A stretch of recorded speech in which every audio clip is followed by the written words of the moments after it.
Ma mère s'est moquée de moi parce que j'étais fauché. Mon frère a eu un sourire en coin, tu seras toujours une moins que rien. Ils ne savaient pas que je couvrais leurs prêts immobiliers, leurs voitures et leurs factures. J'ai souri et je les ai laissés parler. 2 jours plus tard, j'ai envoyé un seul courrier électronique. Maintenant. Bonne chance. Je m'appelle Léa. J'ai 29 ans. Et 2 jours avant de détruire l'illusion de toute ma famille, ma propre mère m'a regardé droit dans les yeux et m'a traité de fauché. Elle l'a dit assez fort pour que toute la table l'entende, comme si c'était la chute d'une blague, et non la vie de sa fille.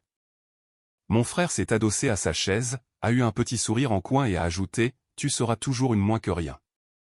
Je suppose que certaines personnes ne sont tout simplement pas faites pour la vraie réussite. Tout le monde a ri, les assiettes ont teinté, les verres se sont entrechoqués, et j'étais là, apparemment la blague de service. Assise en face de personnes qui ne savaient pas que la seule raison pour laquelle leur lumière était allumée était grâce à cette moins que rien dont ils aimaient se moquer. Ils ne savaient pas que la société de crédit immobilier m'envoyait les courriers électroniques, pas à eux. Ils ne savaient pas que les 2 crédits automobiles étaient prélevés sur mon compte. Ils ne savaient pas que les cartes bancaires à débit différé à leur nom étaient en réalité liées à mes revenus, à mes heures supplémentaires, à mes gardes sans sommeil. Tu devrais vraiment apprendre à gérer ton argent, Léa, a dit ma mère, en secouant la tête comme si j'étais une enfant qui avait perdu l'argent de son déjeuner. J'avais envie de rire. Gérer mon argent? J'avais des tableaux de budget, des configurations de virements automatiques et des salaires entiers qui disparaissaient pour qu'ils puissent publier des photos de vacances et parler de travailler dur pour obtenir ce que l'on a. J'aurais pu tout exposer là, devant le hachis parmentier et la fausse inquiétude. Au lieu de cela, j'ai souri, j'ai pris une gorgée d'eau et je les ai laissés parler. Je les ai laissés s'enfoncer. Je les ai laissés me sous-estimer une fois de plus parce qu'ils n'avaient aucune idée que, dans 48 heures, j'allais envoyer un seul courrier électronique qui annulerait leur filet de sécurité. Exposerait chaque mensonge et les forcerait enfin à voler de leurs propres ailes ou à s'effondrer. Avant que je ne vous raconte ce qui s'est passé après ce courrier électronique, dites-moi dans les commentaires quelle heure il est chez vous en ce moment, et depuis quelle ville ou quel pays vous regardez. Je veux voir jusqu'où cette histoire de fauché moins que rien peut voyager. Le matin après ce dîner, j'étais de retour dans mon minuscule appartement d'une chambre, à des centaines de kilomètres de leur maison de rêve de 3 chambres que je payais. J'ai jeté ma blouse d'infirmière dans le panier à linge, j'ai enlevé mes chaussures et je me suis affaissé sur le canapé. Mon corps souffrait encore de la garde de nuit de 12 heures aux urgences, mais ce n'était pas l'épuisement physique qui m'a brisé. C'était le fait de repasser en boucle la voix de ma mère me traitant de fauché alors qu'elle était assise dans une cuisine qui m'appartenait techniquement. Je travaille comme infirmière en traumatologie à Lyon. Je fais des doubles gardes, les jours fériés, les week-ends, tout ce dont l'hôpital a besoin. Je vois des gens lors des pires jours de leur vie, et ensuite je rentre chez moi et je maintiens discrètement ma famille à flot comme si c'était juste une autre partie du travail. Tout a commencé il y a 3 ans, après la 2e alerte cardiaque de mon père. Ma mère a appelé en pleurant, disant qu'ils étaient en retard sur le prêt immobilier, qu'ils risquaient de perdre la maison, que cela tuerait mon père de déménager. Je venais de finir de rembourser mon dernier crédit à la consommation et je m'étais promis de commencer enfin à épargner pour ma propre maison. Au lieu de cela, j'ai laissé la culpabilité l'emporter. J'ai appelé la banque, j'ai fait racheter le crédit à mon nom avec mes revenus, et j'ai pris en charge chaque mensualité juste jusqu'à ce qu'ils se remettent sur pied. Ils ne l'ont jamais fait. Ils se sont simplement installés dans le confort. Après cela sont venus les crédits automobiles. Nous avons juste besoin de quelque chose de fiable pour aller travailler. Et les cartes de crédit. Nous te rembourserons dès que nous le pourrons. Ils ne l'ont jamais fait non plus. Sur le papier, j'avais l'air irresponsable, une femme célibataire avec des dettes massives et aucun patrimoine à elle. En réalité, j'étais un fonds de sauvetage à moi toute seule pour des gens qui se vantaient de travailler dur pour tout avoir. Les commentaires de la nuit dernière étaient différents, cependant. Ils n'étaient pas seulement ingrats. Ils étaient cruels. Et pour la première fois, au lieu de ravaler cela, j'ai senti quelque chose se déclencher en moi. Pas de la rage. La rage était là depuis un moment. C'était de la clarté. Si je continuais à payer, rien ne changerait. Pourquoi cela changerait-il? Ils avaient le style de vie et la supériorité morale. J'avais l'anxiété et les blagues sur le fait d'être fauché. J'ai posé mon ordinateur portable sur mes genoux et j'ai ouvert l'application de ma banque en ligne. ligne après ligne, les prélèvements automatiques pour leur vie défilaient sur l'écran, prêts immobiliers, assurance, factures d'énergie, prêts étudiants qui n'étaient même pas les miens. Si votre famille se moquait de vous parce que vous étiez fauché tout en vivant de vos heures supplémentaires, continueriez-vous à payer? J'ai regardé les chiffres et j'ai compris la vérité. La seule raison pour laquelle ils pouvaient se permettre de me mépriser, c'était moi. C'est alors que l'idée de ce courrier électronique a cessé d'être un fantasme pour devenir un plan. Je n'ai pas commencé par des mots. J'ai commencé par des reçus. Avant même d'ouvrir un courrier électronique vierge, j'ai ouvert mon application bancaire et j'ai affiché 3 années de relevés, faisant défiler des lignes interminables de prélèvements pour le prêt immobilier, de financements automobiles, de factures d'eau et d'électricité et de paiements par carte qui n'ont jamais eu mon nom sur le plastique, seulement sur la responsabilité. J'ai tout exporté dans un tableau Excel, je me suis assise à ma petite table de cuisine et j'ai commencé à construire l'histoire que ma famille prétendait ne pas exister. Colonne A, date. Colonne B, organisme. Colonne C, montant. Colonne D, quel membre de la famille en a bénéficié. L'écran s'est rempli rapidement, les lignes s'empilant sur les lignes jusqu'à ce que je doive faire défiler vers le haut juste pour revoir le début. J'ai ajouté une dernière colonne, ce à quoi j'ai renoncé ce mois-là. Le loyer a augmenté chez moi, mais j'ai quand même couvert leur voiture. J'ai annulé un week-end avec des collègues pour que la carte de ma mère ne soit pas bloquée. J'ai pris une garde de nuit supplémentaire au lieu de me reposer pour que le prélèvement du prêt immobilier ne soit pas rejeté. Au moment où j'ai tapé la dernière ligne, mes yeux brûlaient et ma nuque me faisait mal. Mais voir tout étalé de cette façon a balayé toutes les excuses que je les avais laissées me donner. Ce n'était pas aidé un peu. C'était un deuxième foyer sur le dos d'une seule infirmière épuisée. En bas du tableau, j'ai cliqué sur somme automatique. Le chiffre total qui est apparu m'a coupé le souffle. Je l'ai murmuré à voix haute juste pour l'entendre. Ce montant aurait pu être un apport pour mon propre appartement. Cela aurait pu être 6 mois d'épargne de précaution. Cela aurait pu être la différence entre trimer chaque week-end jusqu'à ce que mon corps lâche et pouvoir enfin respirer. Au lieu de cela, c'était le prix à payer pour maintenir mes parents dans leur fantasme qu'ils s'en sortaient bien. J'ai fermé les yeux et j'ai revu la première fois que ma mère a appelé au sujet de la maison. Sa voix s'était brisée à travers le haut-parleur, tremblante et mouillée de larmes. Léa, mon bébé, ils disent que si nous manquons encore une mensualité, ils vont entamer la saisie immobilière. Je ne sais pas quoi faire. Ton père ne peut pas supporter de déménager à nouveau. Cette maison est tout ce que nous avons. J'étais alors debout dans mon vieux studio, entouré de meubles bon marché et d'ustensiles de cuisine d'occasion, regardant mon propre compte bancaire et réalisant que je pouvais à peine couvrir mes propres factures, et encore moins les leurs. Mais quand elle a dit « si nous perdons la maison, ça le tuera », j'ai cédé. Je me suis dit que ce serait temporaire, 3 mois tout au plus. J'ai fait racheter le crédit, signé là où ils m'ont demandé de signer, pris la responsabilité parce que, tu es jeune, tu as le temps de te refaire. 3 mois sont devenus 6. 6 sont devenus 1 an. 1 an est devenu 3.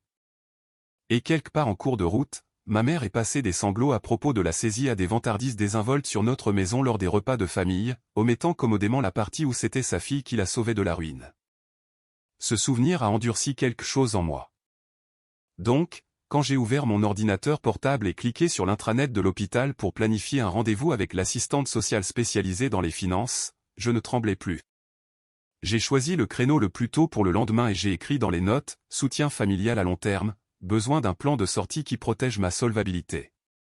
La conseillère, une femme à la voix douce nommée Mélanie, n'a pas eu l'air choquée lorsque j'ai tout expliqué. Vous seriez surprise de voir à quelle fréquence cela se produit, a-t-elle dit. Des enfants adultes qui s'endettent pour leurs parents, surtout quand la culpabilité s'en mêle. Vous n'êtes pas une mauvaise fille pour vouloir arrêter. Elle m'a guidé à travers les étapes pratiques d'une manière qui a fait que tout ce gâchis ressemblait moins à un échec moral et plus à un problème administratif à résoudre. Révoquer les mandats de prélèvement de manière échelonnée afin que les dates d'échéance ne mettent pas mes propres comptes à découvert. Informer les organismes de crédit que les courriers devaient aller uniquement aux titulaires de comptes principaux. Mettre par écrit tout ce que je changeais et donner une date de fin claire pour éviter d'être entraîné dans les « je ne savais pas » et « tu ne nous as rien dit ».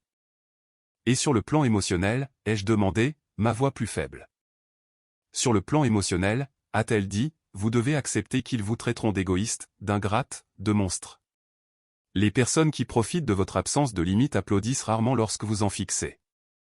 Mais à un moment donné, vous devez décider si vous allez vivre comme leur sauveuse ou comme votre propre personne.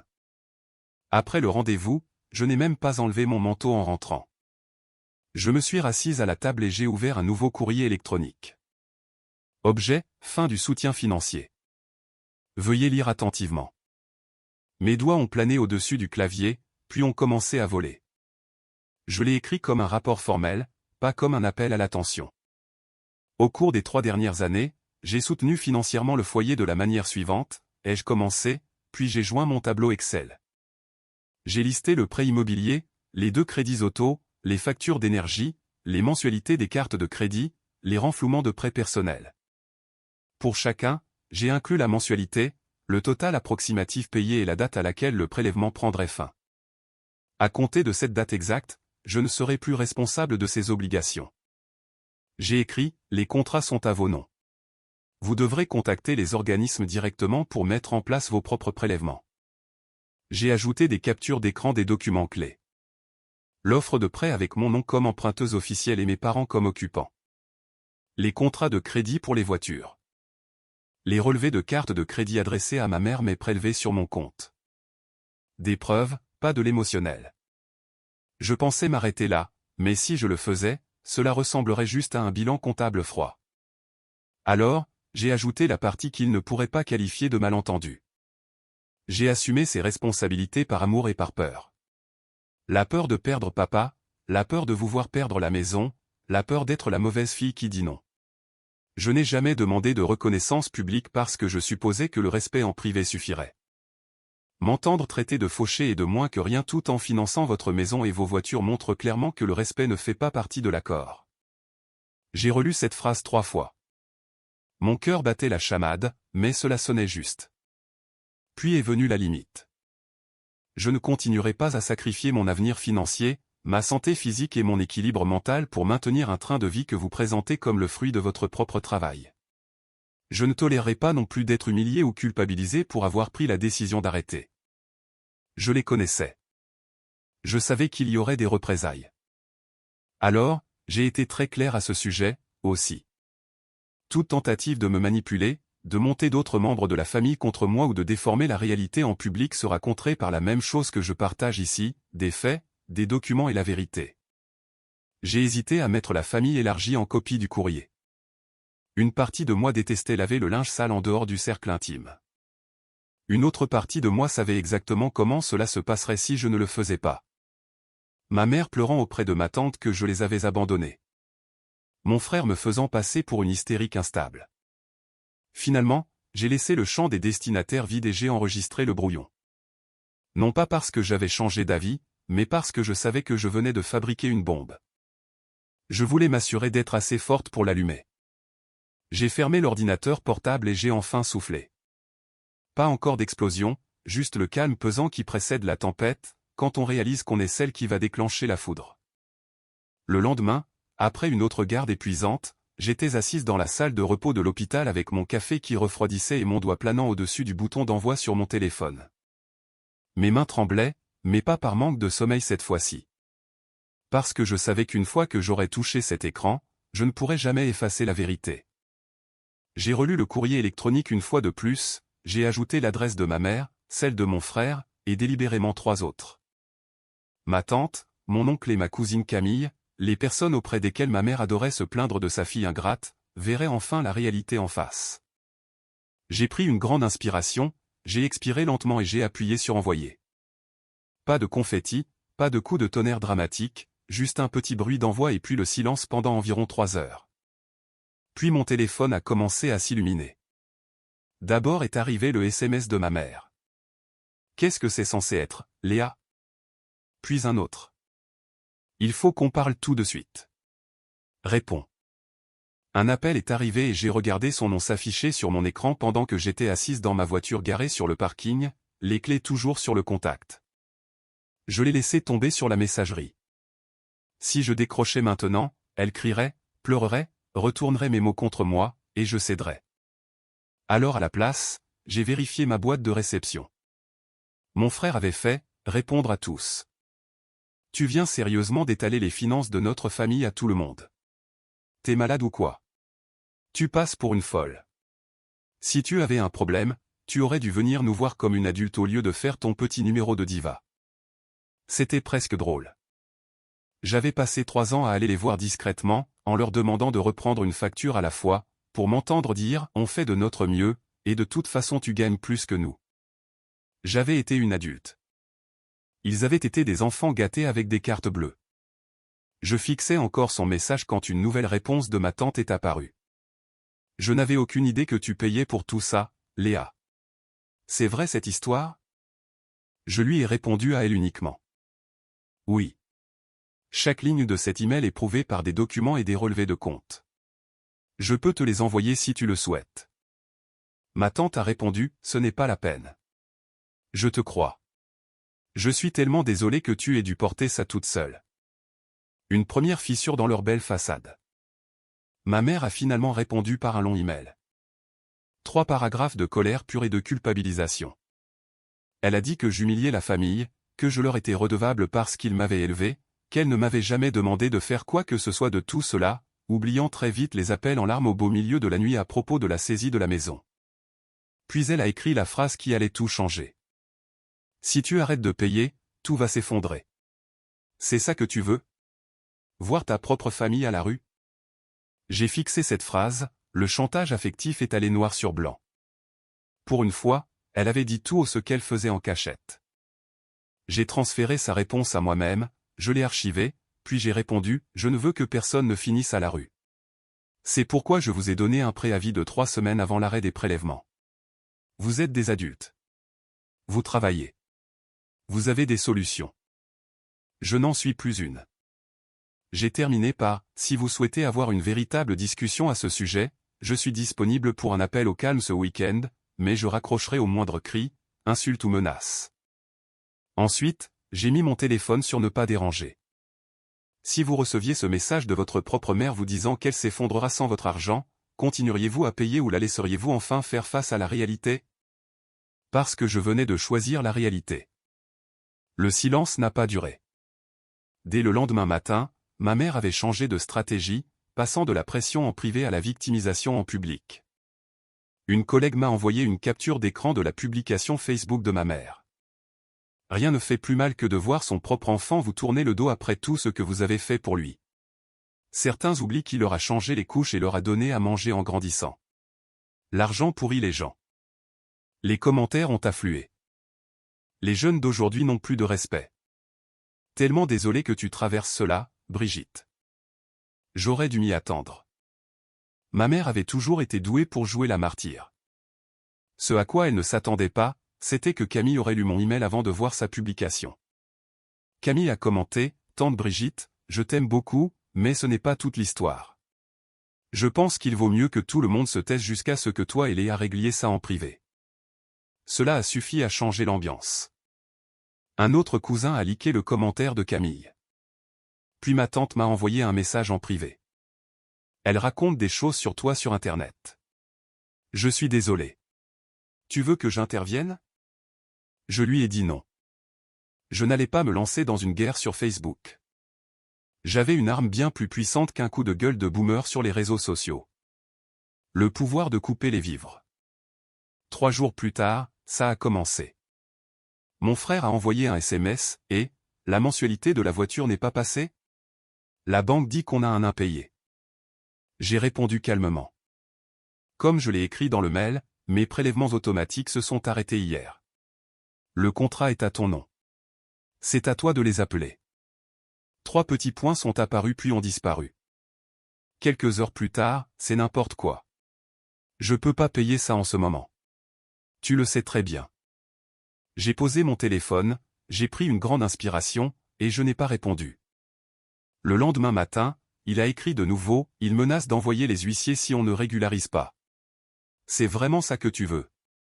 J'ai tapé et effacé 3 réponses différentes avant de m'arrêter sur la stricte vérité, ce que je veux, c'est arrêter d'être responsable de dettes qui ne sont pas à moi, pour des gens qui me traitent de fauché tout en vivant sur mon salaire.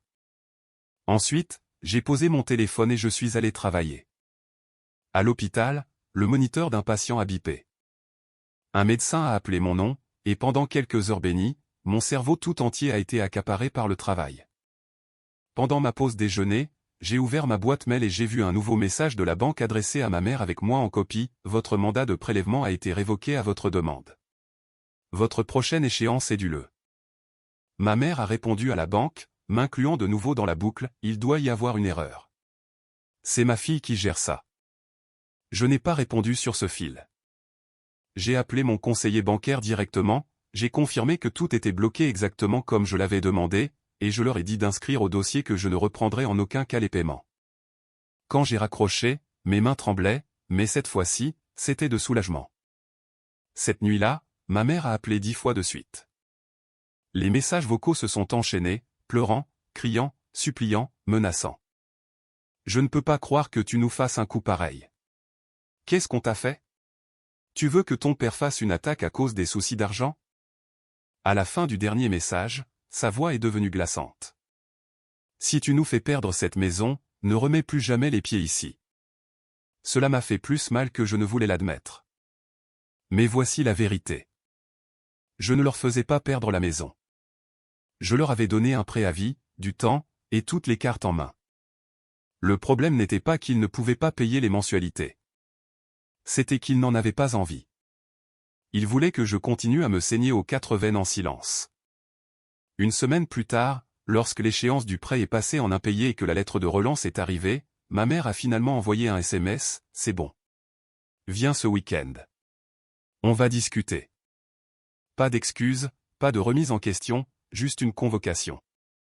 Comme si j'étais encore une gamine convoquée dans le bureau du directeur.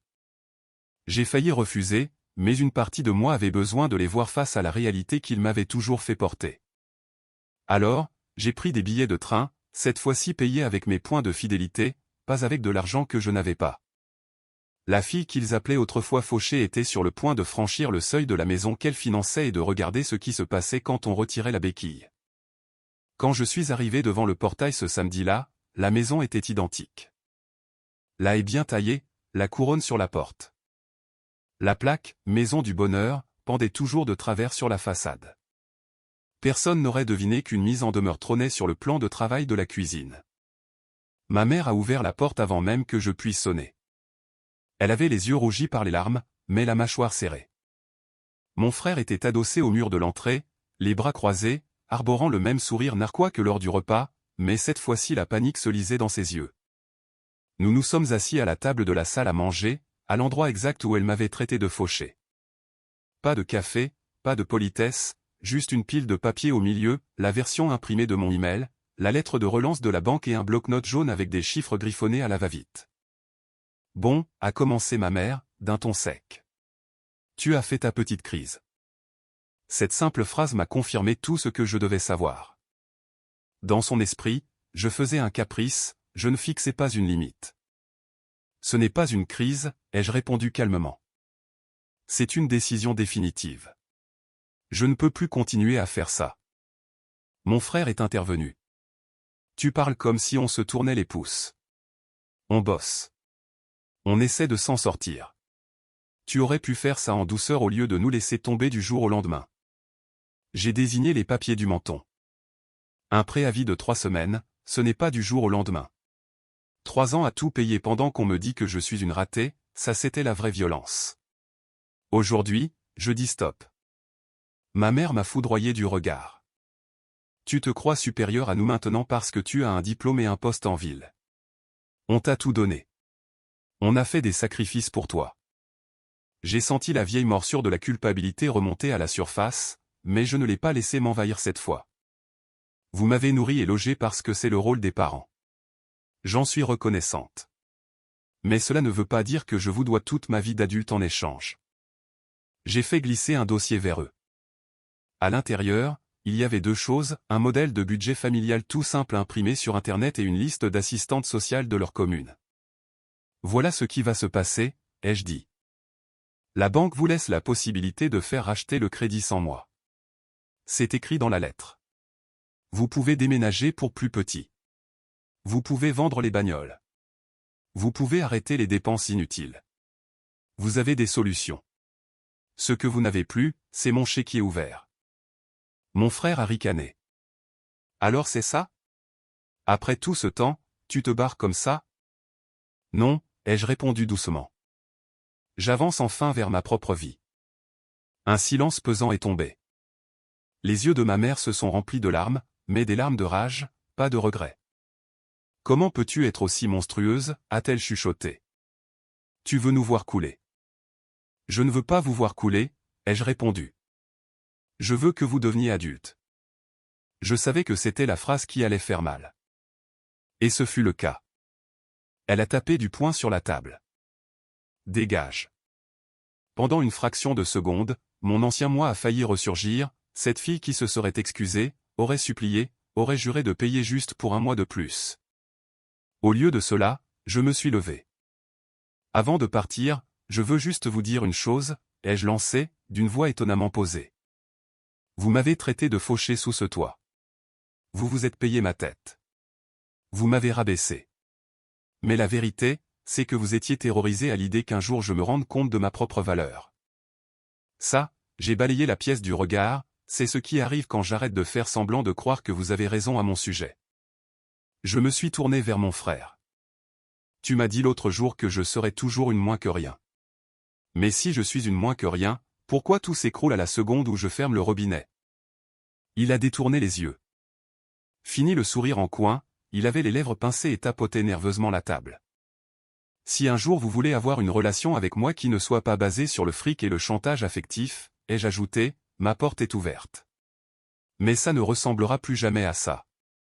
Puis j'ai passé le pas de ma propre porte comme une invitée qui avait trop traîné. Debout devant le portail, je me sentais incroyablement légère. J'avais peur, bien sûr. J'étais triste, évidemment.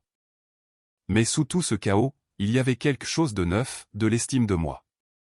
Si votre famille vous ordonnait de dégager d'une maison que vous payez vous-même, est-ce que vous vous effondreriez ou est-ce que vous réaliseriez enfin que vous méritez mieux? 3 mois plus tard, je me tenais devant une autre porte d'entrée, tenant dans ma main des clés qui ouvraient enfin un logement à mon seul nom. Ce n'était pas immense, juste un petit T2 en périphérie de la ville avec du parquet un peu abîmé et une cuisine vieillotte. Mais c'était chez moi. Pas de deuxième famille cachée à entretenir, pas de prélèvement mystère. Ma capacité d'emprunt avait déjà commencé à grimper alors que les dettes de mes parents cessaient d'asphyxier mes comptes. J'avais placé l'argent que j'avais l'habitude de leur virer sur un livret à une assurance vie. Pour la première fois, mon avenir n'était pas la dernière roue du carrosse. Les répercussions dans ma famille avaient été violentes. Ma tante me donnait des nouvelles au compte-gouttes. Mes parents avaient essayé de faire racheter le crédit immobilier sans mes fiches de paie et s'étaient pris un refus. Ils avaient mis la maison en vente, et quand elle était enfin partie, ils avaient dû prendre un petit appartement en location, à peu près de la taille de mon ancien studio. Mon frère avait vendu l'une des voitures et pris des missions d'intérim de nuit dans la logistique pour payer ses factures. J'avais reçu des SMS haineux au début, me rendant responsable de tout. On a dû déménager par ta faute. Tu as gâché nos vies. Je n'avais pas répondu. Puis petit à petit, le ton a commencé à changer. Un jour, un message laconique de mon frère, j'ai trouvé un autre taf. C'est l'enfer, mais je paie mes trucs moi-même maintenant. Quelques semaines plus tard, de ma mère, on prend nos marques. C'est différent. Pas encore d'excuses, mais plus de statut Facebook sur les enfants ingrats non plus.